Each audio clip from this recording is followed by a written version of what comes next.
அப்போஸ்தலனாகிய யாக்கோபு எழுதின நிருபம். யாக்கோபு எழுதின நிருபம் 5ஆம் அதிகாரம். 5ஆம் அதிகாரத்தை நம்ம எடுத்துக்கொள்வோம். பக்கம் 316. தொடர்ச்சியாக இந்த பகுதியிலிருந்து நாம் கற்று வருகிறோம். இந்த நூலிலிருந்து நாம் கற்று வருகிறோம். இந்த நாளில் அந்த 4 முதல் 6 வரையிலான வசனங்களை நம்ம வாசிக்கலாம். முதல் வசனத்தை வாசிக்கலாம். 4வது வசனம் ஏற்கனவே நம்ம பார்த்து விட்டோம். 4வது வசனம். 5வது வசனத்தை வாசிக்கலாம். 5வது வசனம். பூமியிலே நீங்கள் சம்பிரமமாய் வாழ்ந்து சுகபோகத்தில் உழன்றீர்கள். கொழுத்தவைகளை அடிக்கும் நாளில் நடக்கிறது போல உங்கள் இருதயங்களை போஷித்தீர்கள். நீதிமானை நீங்கள் ஆக்கினைக்குள்ளாக தீர்த்து கொலை செய்தீர்கள். அவன் உங்களோட எதிர்த்து நிற்கவில்லை. இந்த இடத்துல சபையில் உள்ள விசுவாசிகளுக்கு, ஐஸ்வர்யவான்களாகிய பண வசதி உள்ள விசுவாசிகளுக்கு யாக்கோபு எச்சரிக்கை விடுத்து வருகிறார். பணத்தை சேர்த்து வைக்கலாம், ஆனா பணத்தை குவித்து வைக்கக்கூடாது. பண ஆசை எல்லா தீமைக்கும் வேற இருக்கு.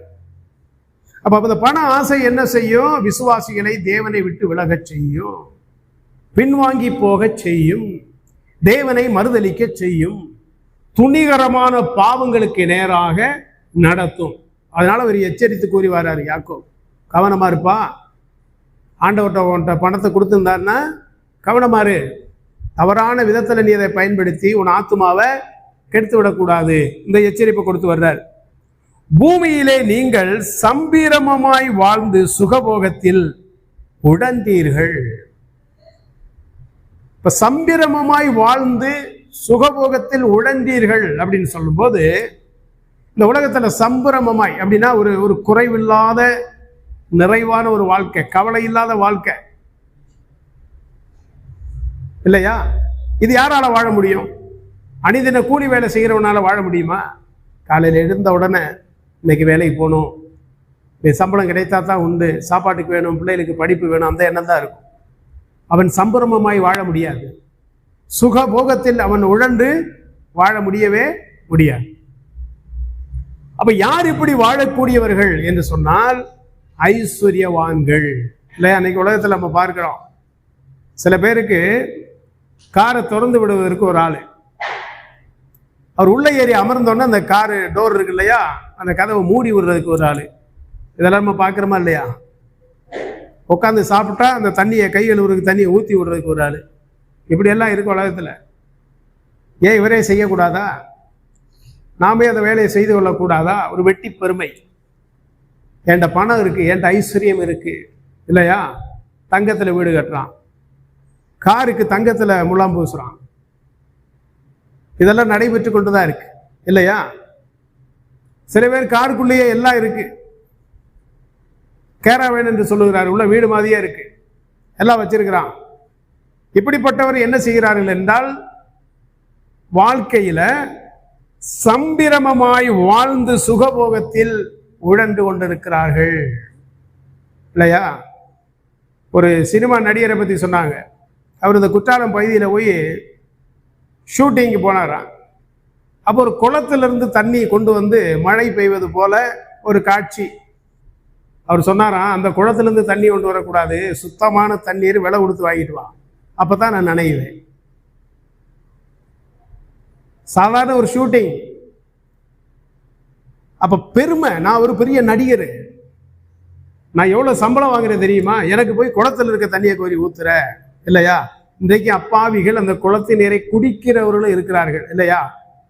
நான்லாம் படித்து கொண்டிருக்கிற காலத்துல இந்த உசிலம்பட்டி பகுதியில ஒரு நாள் பார்த்தா குளத்துல தண்ணி, குளத்து தண்ணி நமக்கு எல்லாம் தெரியும், அழுக்கானதா இருக்கும். மாடை குளிப்பாட்டான், துணி துவைப்பான். தண்ணி தாகம் தாங்க முடியல, தூண்டில் போட்டு மீன் பிடிச்சிக்கிட்டு இருக்கேன், தண்ணி தாகம் தாங்க முடியல, பக்கத்துல தண்ணீர் இல்லை, அந்த குளத்து தண்ணீரை தான் குடிச்சேன். நான் செத்து போகல, குறைந்து போகல. அதற்காக வேணுமனே அசுத்தமான தண்ணீரை குடிக்க வேண்டும் என்பது அல்ல. ஆனால் பெருமை, வீண் பெருமை, வெட்டி பெருமை இல்லையா? அப்ப இப்படிப்பட்ட மனிதர்கள் விசுவாசிகளில் அப்படி இருக்கிறவர்கள் இருக்கிறார்களா? இருக்கிறார்களா இல்லையா? இன்னைக்கு இருக்கான். சில ஊழியர்கள் ஒருவேளை சாப்பாடை சென்னையில் போய் பார்த்தோம்னா ஒருவேளை சாப்பாட்டுக்கு 1000 ரூபாய் செலவு பண்றவனு இருக்கான், ஊழியத்தில் இருக்கான். இந்த ஊழியக்காரனுக்கு யார் அதிகாரம் கொடுத்து? விசுவாசிகளின் பணத்தை எடுத்து ஒரு நேர சாப்பாட்டுக்கு 1000 ரூபாய் 2000 ரூபாய் கொடுப்பதற்கு யார் அதிகாரம் கொடுத்தது? ஒருத்தர் சொன்னாரு, காலையில் நான் இந்தியாவில் சாப்பிடுவேன், மத்தியானம் துபாயில் போய் சாப்பிடுவேன், அதுக்கு அடுத்த சாப்பாடு அமெரிக்காவில் தான் போய் சாப்பிடுவேன். ஆண்டவர் என்னை அந்த அளவுக்கு உயர்த்தி இருக்கிறார். ஆண்டவர் உன்னை உயர்த்தி இருப்பதற்கு நீ சம்பிரமமாய் வாழ்வதற்கு அல்ல, சுகபோகத்தில் வாழ்வதற்கு அல்ல. இப்ப 1 தீமோத்தேயு 5ஆம் அதிகாரம் 6ஆம் வசனத்தை வாசிக்கலாம். 1 தீமோத்தேயு 5ஆம் அதிகாரம் 6ஆம் வசனம்.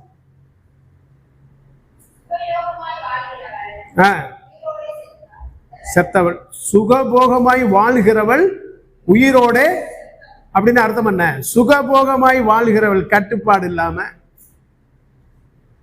ஒரு கட்டுப்பாடும் இல்லாம, ஒரு கடவுள் பயமும் இல்லாம, மனம் போன போக்குல வாழக்கூடிய ஒரு பெண் உயிரோட செத்தவள் அப்படின்னு போட்டிருக்கு.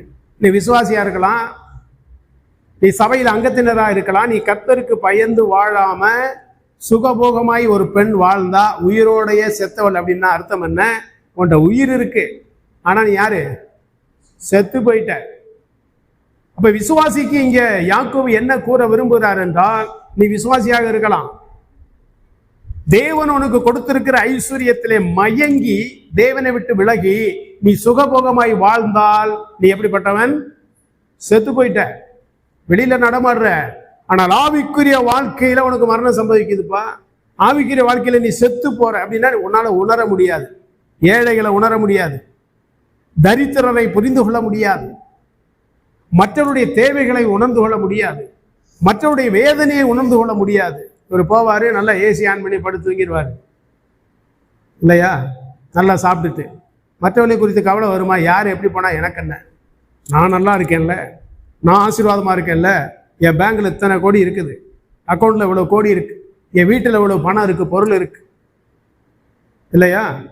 அப்ப யாக்கோபு என்ன கூறுகிறார் என்றால், பூமியிலே நீங்கள் சம்பீரமாய் வாழ்ந்து சுகபோகத்தில் உழந்தீர்கள், கொழுத்தவைகளை அடிக்கும் நாளில் நடக்கிறது போல உங்கள் இருதயங்களை போஷித்தீர்கள்.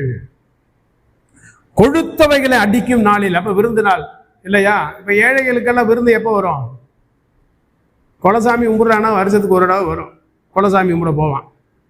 அன்னைக்கு போய் ஆடை கடை வெட்டுவான், கடை வெட்டி ரொம்ப சந்தோஷமா கும்பிடுவான்.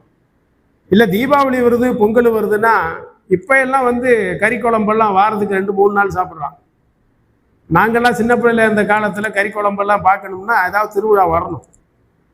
இட்லி தோசையில பார்த்தா ஆச்சரியமா இருக்கும், இன்னைக்கு எங்க வீட்டுல இட்லிடா தோசைடா அப்படி இருக்கும், அது ஒரு காலம். இப்ப எல்லாம் ரொம்ப செழிப்பி நாட்கள் இல்லையா? அப்போ விருந்து நாளில் சாப்பிடுறது போல நீ டெய்லி அனுபவிக்கிற, நீ டெய்லி சாப்பிடுற. தேவன் எதற்குத்தான் ஐஸ்வர்யத்தை கொடுக்கிறாரா? அது என்ன செய்யும் அப்படின்னா, உன்னை கொண்டு போய் எங்க விடும்? ஆபத்துல. உன் சரீரமும் ஆபத்தை சந்திக்கும். அளவில்லாம சாப்பிட்டா எங்க கொண்டு விடும்? ஆபத்துல கொண்டு விடும். சாப்பாடு ஒரு அளவு தான். என் பண வசதி இருக்கிறது என்பதற்காக நான் என்ன செய்யக்கூடாது? கிடைக்கிறதெல்லாம் சாப்பிடக்கூடாது. ஒரு அளவு. நம்முடைய மண், நம்முடைய சரீரம் இருக்கு இல்லையா, இந்த சரீரமும் இந்த உலகத்தில் உள்ள மண்ணும் ஒரே மாதிரி தான், தன்மை உடையது. மண்ணுல நம்ம உரம் போட்டாலும் ஒரு அளவுக்கு தான் உரம் போடணும். ரொம்ப உரம் போட்டா என்ன செய்யும்? மண்ணு, அந்த மண்ணுடைய தன்மை கெட்டு போகும். நம்ம மண்ணிலிருந்து உருவாக்கப்பட்டவர்கள். நம்முடைய சரீரமும் அளவான ஆகாரத்தை மட்டுமே உட்கொள்ளணும். அளவு கடந்து போகும்போது என்ன ஆகும்? பிரச்சனை, நிறைய பிரச்சனை. மருத்துவமனையில போய் பார்த்தா ஆளு கூட்டம் கூட்டமா இருக்கு. என்னடா அப்படின்னா, அளவில்லாத சாப்பாடு. இப்போ விசேஷமா நிறைய பேர் என்ன பண்றான்னா, மொபைலை பார்த்துக்கிட்டே சாப்பிட்றான். இந்த மொபைலை பார்த்துக்கிட்டே சாப்பிட்றதுனால இட்லிக்குள்ள அளவு கூட தெரிய மாட்டுது. எத்தனை இட்லி உள்ள போதுன்னு அளவே தெரிய மாட்டுது. அந்த வீடியோவை பார்த்துக்கிட்டே நிறைய இட்லியை சாப்பிட்றான். தட்டை திரும்பி சாப்பிட்டு முடிச்சு பார்த்தா தட்டில் குமிச்சு வச்சிருந்த இட்லியவே காணும். அது மொபைல் அவ்வளோ வேலை செய்யுது இல்லையா? அளவு கடந்த சாப்பாடு.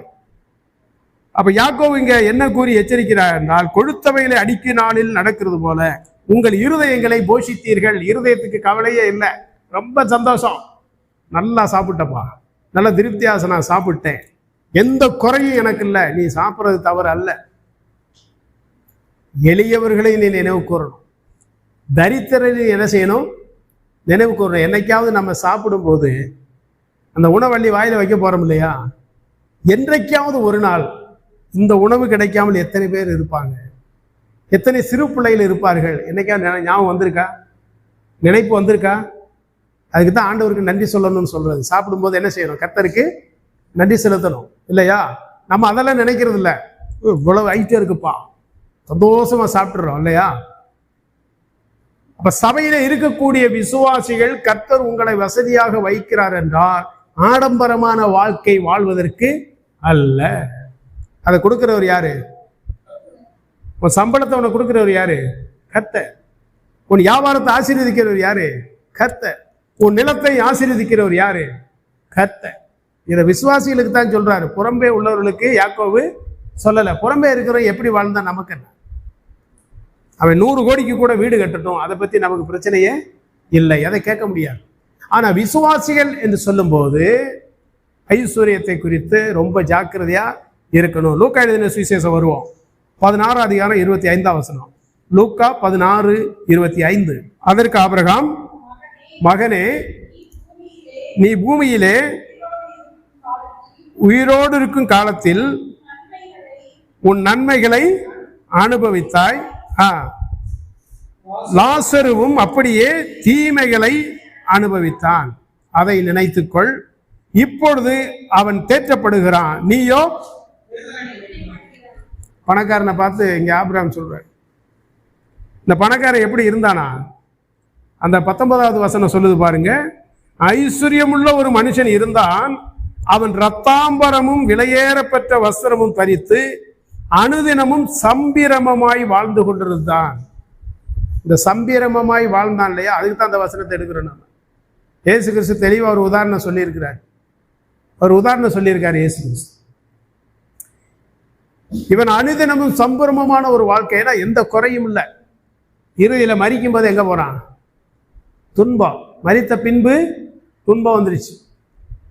ஆனா அதே தரித்திர அந்த அவளுடைய அரண்மனைக்கு வெளியில இருந்து பிச்சை எடுத்து சாப்பிட்டு கொண்டிருந்த லாசர் எங்க இருக்கான்? ஆபிரகாமுடைய மடியில இருக்கான். இந்த ஐஸ்வர்யவான் எங்க இருக்கான்? நரகத்துல இருக்கான். குடிக்க தண்ணி கூட இல்லை, ஒரு சொட்டு தண்ணி கூட இல்லை. இது எதை கூறுகிறது என்றால், விசுவாசிகள் நாம் பணத்தை தகாத விதமாக செலவு பண்ணா நரகத்துக்கு போயிடலாம் அப்படின்னு சொல்லக்கூடாது. விசுவாசிகள் தவறான விதத்துல பணத்தை பயன்படுத்தினால் நரகத்துக்கு போவார்கள் என்று சொல்வது தவறு. அப்படி சொல்ல முடியாது. யாக்கோபு என்ன கூற விரும்புகிறார் என்றால், நீ பணத்தை ஆடம்பரமாக செலவழிக்கிறபடினால உன் ரட்சிப்பு இழக்காது, ஒரு ரட்சிப்பு போகாது. ஒரு ரட்சிப்பு உங்ககிட்ட தான் இருக்கும். ஆனால் ஆவிக்குரிய வாழ்க்கையிலே நீ மரித்து கனியற்றவனாக மாறி கனியற்ற வாழ்க்கை வாழ்ந்து, விசுவாசியா இருந்தும் கனியற்ற வாழ்க்கை வாழ்ந்து இயேசு கிறிஸ்துவின் நாளிலே நீ வெட்கப்படுவாய். இயேசு கிறிஸ்து வெளிப்படும் போது இந்த கிரீடம்னு ஒன்று ஆண்டவர் வச்சிருக்காரு இல்லையா, 5 விதமான கிரீடங்கள். இந்த கிரீடங்கள் நமக்கு கிடைக்காம போகும். பந்தய சாலையிலே 1 கொரிந்தியர்ல வாசிக்கிறோம், பந்தய சாலையிலே ஓடுகிறவர்கள் எப்படி ஓடணுமா? கட்டுப்பாடா ஓடணும், பெற்றுக்கொள்ளத்தக்கதாக ஓடணும், அச்சடக்க வேணும், ஒழுக்கம் வேணும் இல்லையா? அந்த பரிசு பொருளை எப்படியாவது நான் பெற்றுக்கொள்ள வேணும் என்று ஒழுக்கமா ஓடணும். நிறைய பேர் போதை பொருளை போட்டுட்டு ஓடுறான், சீக்கிரமா ஓடிடலாம் அப்படின்னு. அவன் கைது செய்யப்பட்டு அந்த விளையாட்டு வீரர் என்கிற அந்தஸ்தை இழந்து விடுறான். அப்ப நீங்களும் நானும் கிரீடங்களுக்காக ஓடிக்கொண்டு இருக்கிறோம். தேவன் உங்களுக்காக எனக்காக வைத்திருக்கிற நன்மைகளை பெற்றுக்கொள்ள, ஆவிக்குரிய ஆசீர்வாதங்களை பெற்றுக்கொள்வதற்காக ஓடிக்கொண்டிருக்கிறோம். அப்படி இருக்கும்போது நமக்கு இந்த உலகத்திலே கொடுக்கப்பட்டிருக்கிற ஐஸ்வர்யம், பண வசதி நம்மை கெடுத்து விடக்கூடாது. நம்முடைய வருமானங்கள் நம்மை கெடுத்து விடக்கூடாது. அவைகளை தேவனுக்காக, கர்த்தருடைய நாம மகிமைக்காக நாம பயன்படுத்த வேணும் என்று வேதம் தெளிவா சொல்லுது. சரி, இப்ப யாக்கோபு 5ஆம் அதிகாரத்துக்கு வருவோம். 6வது வசனம். நீதிமானை நீங்கள் ஆக்கினைக்குள்ளாக தீர்த்து கொலை செய்தீர்கள், அவன் உங்களோட எதிர்த்து நிற்கவில்லை. இந்த வசனத்தை வைத்து நிறைய பேர் இயேசு கிறிஸ்து தான் என்று சொல்வார். இயேசு கிறிஸ்து அல்ல. இந்த இடத்துல சொல்லப்பட்டிருக்க, ஒருமையில சொல்லப்பட்டிருக்கிறபடினால அது இயேசு கிறிஸ்து தான் அப்படின்ற முடிவுக்கு வந்துடக்கூடாது. யாக்கோபு இந்த இடத்துல பழைய ஏற்பாட்டின் காலத்திலே வாழ்ந்த அந்த யூதருடைய சந்ததி தான் அப்ப ரட்சிக்கப்பட்டு சபையில இருக்கிறான். அந்த யூத விசுவாசிகளுக்கு சொல்லிக்கிட்டு இருக்கிறாரு. என்ன சொல்லுகிறார் என்றால், நீதிமானை நீங்கள் ஆக்கினைக்குள்ளாக தீர்த்து கொலை செய்தீர்கள். நீதிமான் என்ன செய்தான்? ஏன் கொலை செய்தார்கள்? கவனிக்க, முடிக்க போறோம். நீதிமானை எதற்காக கொலை செய்தார்கள்? இப்ப இயேசு கிறிஸ்துவை எதற்கு கொலை செய்தாங்க? ஞாபகம் இருக்கா? படிக்கிறோம்ல. இயேசு கிறிஸ்து இந்த உலகத்துல அற்புதம் அடையாளம் மட்டும் செய்துட்டு போயிருந்தா கொலை செய்திருப்பார்களா? கண்டித்தாரு, கண்டித்து பேசினாரு, எச்சரிக்கை பண்ணி பேசினாரு. இது யூதர்களுக்கு பிடிக்கல.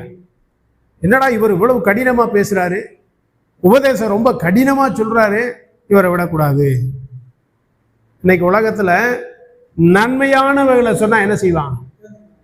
தம்பி பக்கத்துல தான் சாராய கடை, 12 மணி ஆயிடுச்சு, திறந்துருச்சு, போ போய் பாரு அப்படின்னு சொன்னா ரொம்ப நன்றினே அப்படின்னு போவான். தம்பி அங்க போகாதப்பா அப்படின்னா கிறுக்கு போய, ஏன் பணம் நான் செலவு பண்றேன், இவன் யாரு சொல்றேன் கேட்பானா இல்லையா? அப்ப நம்மளை பகைப்பான். நீதிமான கடிந்து கொண்டா அவன் நம்ம நேசிப்பான், துன்மார்க்கனை கடிந்து கொண்டா நம்மளை வெறுப்பான் இல்லையா? அப்ப நீதிமானை யூதர்கள் கொலை செய்ய காரணம் என்ன என்று பார்ப்போமானால், இப்ப அப்போஸ்தலர்களை கொலை செய்தார்கள், அப்போஸ்தலர்களை துன்புறுத்தினார்கள். ஏன் துன்புறுத்தினார்கள்? அப்போஸ்தலர்கள் நீதியை பிரசங்கித்தார்கள், நீதியை பேசினார்கள். இன்றைக்கு சபைகளானாலும் குடும்பங்களானாலும் நல்லது சொல்ல முடியாது. அறிவுரை சொன்னா போச்சு, அவ்வளவுதான் பகை, நம்ம கெட்டவன் ஆயிடுவோம். சபைகளில் ஆனாலும் நம்ம சத்தியத்தை பேசணும்னு வைத்துக் கொள்வோம். இவர் சரியில்லை, ஊழியக்காரர் சரியில்லை, மூப்பர் சரியில்லை, போன வாரம் பேசின அந்த பிரதரும் சரியில்லை, நீ மனம் போன போக்கில் எப்படி பண்ணாலும் வாழ்ந்துக்கப்பா அப்படின்னு ஒரு வார்த்தை சொன்னோன்னு வச்சுக்கிடுவோம். அருமையான பிரதர், அடுத்த வாரமும் அவரே பேச விடுங்க, இதான் வந்துடும். அப்ப நீதியை பிரசங்கித்தபடியினாலே நீதிமானை யூதர்கள் என்ன செய்தார்கள்? கொலை செய்தார்கள். நீ உனக்கு பண ஆசை வேண்டாப்பா, பொருளாசை உனக்கு வேண்டாம் அப்படின்னு சொன்னா என்ன செய்வான்? கொலை தான் நடக்கும். அவன் உங்களோட எதிர்த்து நிற்கவில்லை. இயேசு கிறிஸ்துவே நமக்கு சொல்லி இருக்கிறாரு, நீ ஒரு பட்டணத்துக்கு போய் சுவிசேஷத்தை பிரசங்கம் பண்ணு, அந்த பட்டணத்தார் உன்னை எதிர்த்தா என்ன செய்யணும்? ஆழ்வார் எடுத்து ஒரு ஓடு போடு சொன்னாரா? எதிர்த்தா நீ அந்த பட்டணத்தை விட்டு நீ வந்துரு, நீ எதிர்த்து போராட வேண்டாம். அந்த அதிகாரத்தை ஆண்டவர் நமக்கு கொடுக்கல. இப்ப சபைகளில் ஆனாலும் நீ சத்தியத்தை பேசு. பவுல் என்ன கூறுகிறார்? கலாத்தியர்ல சொன்னாரு, நான் சத்தியத்தை சொல்வதனால் சத்துரு ஆனேனோ. படிச்சிருக்கீங்களா? ஞாபகம் இருக்கா? சத்தியத்தை சொல்வதனால் சத்துரு ஆனேனோ இல்லையா? ஒரே ஒரு சம்பவத்தை சொல்லி முடிக்கிறேன். தேவன் விசுவாசிகளுக்கு ஊழியர்கள் மூலமாக, மூப்பர்கள் மூலமாக ஆலோசனையை கொடுக்கிறார் என்றால் திருந்துவதற்கு தான், மாறுவதற்கு தான்.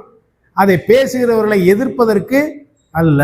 ஒரு ஆலயம், ஒரு பெரிய ஆலயம், அந்த ஆலயத்துல நானும் இருக்கேன் இன்னைக்கு. அப்ப நான் பின்னால எங்க போனாலும் நான் பின்னால தான் உட்காருவேன், தான் எனக்கு பிடிக்கும். பின் வரிசையில் அமர்ந்திருக்கிறேன். அவன் இடது பக்கம் ஒரு தம்பி, வாலிப தம்பி இருக்கிறான். அவன் என்ன செய்யறான்? பிரசங்கம் நடந்து கொண்டிருக்கும்போது ஊழியக்காரர் பேசிக்கிட்டு இருக்க, அந்த பிரசங்கம் நடந்து கொண்டிருக்கும் போது பக்கத்தில் இருக்கிற ஒரு பொண்ணுக்கு லவ் லெட்டர் கொடுக்குறாரு. இதை ஊழியக்காரர் பார்த்துடுறாரு. ஊழியக்காரர் பார்த்து நேர போய் அந்த பொண்ணுகிட்ட அந்த லெட்டரை வாங்கி பார்க்கும்போது லவ் லெட்டர். அப்போ ஊழியக்காரர் என்னால் முன்னாலே சொன்னாரு, தம்பி ஆராதிக்கிற இடம், ஆராதிக்க வந்திருக்கிற, இப்படி செய்யலாமான்னு ஒரே கேள்வி. கேட்டது தப்பா ரைட்டா? சரியா தவறா? சரிதான். அந்த பையனோட அப்பா பெரிய அதிகாரி, பெரிய வசதி உள்ளவர். அவர் என்ன செய்தாரு? என் மகனவே நீ கேள்வி கேட்பியா, உன்னை என்ன செய்யறேன் பாருன்னு அந்த சபையிலிருந்து அவரை டிரான்ஸ்பர் பண்ணிட்டாங்க. யார? நீ மனம் திரும்புடா அப்படின்னு சொன்னா, நான் மனம் திரும்ப மாட்டேன், நீ வெளியில போடா. இதான் நீதிமான கொலை செய்கிறது, நீதிமானுக்கு எதிர்த்து நிற்கிறது. அந்த ஊழியக்காரர் ஒன்றும் எதிர்க்கல, அப்படியே டிரான்ஸ்பர் வாங்கி போயிட்டார். அப்போஸ்தலர்களை எதிர்த்தார்கள். அப்போஸ்தலரை எதிர்த்து போராடினாங்களா? இல்லை, என்னை அடித்துக்கோ, என்னை கொலை பண்ணிக்கோ, தங்களை ஒப்பு கொடுத்தாங்க. அப்ப யாக்கோபு சபைக்கு என்ன சொல்லி வருகிறார்? இந்த பகுதியை நிறைவு செய்யும் போது, ஐஸ்வர்யவான்களே கவனம் பாருங்க, நீங்க மனம் திரும்பணும், நீங்க உங்களை சரிப்படுத்திக் கொள்ளணும். உங்களுக்கு வேத வசனம் பிரசங்கிக்கப்படுகிறது என்றால் நீங்கள் ஐஸ்வர்யத்தின் மயக்கத்தை விட்டு வெளியே மனம் திரும்பணும். தேவ சித்தத்துக்காக உங்கள் ஐஸ்வர்யத்தை, உங்கள் அதிகாரத்தை பயன்படுத்தணும். நீங்க மனம் திரும்பாம நீதிமானுக்கு எதிர்த்து நின்றால் அவர்கள் ஒன்றும் செய்ய மாட்டாங்க. ஆனா நியாய தீர்ப்பு ஒரு நாள் வருது. அந்த நியாய தீர்ப்பு வரும்போது நியாய தீர்ப்பின் நாளிலே நீ கிறிஸ்துவுக்கு எதிர்த்து நிற்க முடியாது. நியாயாதிபதி இந்த அதிகாரத்துல படிக்க இருக்கிறோம். இதோ நியாயாதிபதி வாசற்படியிலே நிற்கிறார். ஏசு கிறிஸ்து வரும்போது அவரை எதிர்த்து நிற்க முடியுமா? முடியவே முடியாது. ஜாக்கிரதையோட இருப்போம். தேவன் நமக்கு தருகிற பணத்தை கவனமாக எச்சரிக்கையோடு கூட தேவனுடைய சித்தத்தின்படி, தேவனுடைய விருப்பத்தின்படி, நம்ம விருப்பத்தின்படி அல்ல, தேவ விருப்பத்தின்படி செலவு செய்வோம், பயன்படுத்துவோம். கர்த்தர் நம்மை ஆசீர்வதிப்பார். ஜெபிக்கலாமா?